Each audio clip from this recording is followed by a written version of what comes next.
అందుకు ఆయన వారితో ఇట్లనెను, తనతో కూడా నున్నవారును ఆకలి గొనినందున దావీదునకు అవసరం వచ్చినప్పుడు అతడు చేసినది మీరెన్నడూ చదవలేదా? ఆయన దావీదుని రెఫరెన్స్ చేసుకుంటున్నారు.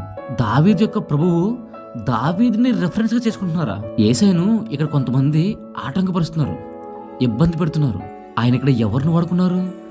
దావీదుని రెఫరెన్స్ చేస్తున్నారు.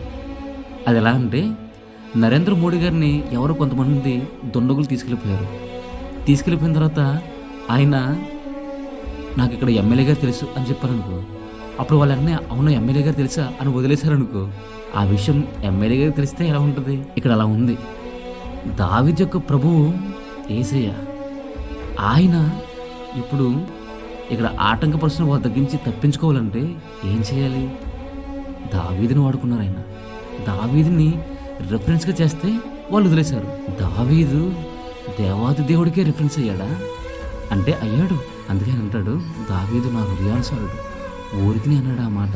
దేవునికే దావీదు రిఫరెన్స్ అయ్యాడు. మనం కూడా అంత ఉన్నతంగా ఉండాలి. ఒకవేళ ఈ విషయం పరలోకి వెళ్ళిన తర్వాత దావీదు నీ పేరు చెప్తేనే కానీ నన్ను వదలలేదు అని ఈ విషయం దావీదు తెలిస్తే దావీదు రియాక్షన్ ఎలా ఉంటుంది?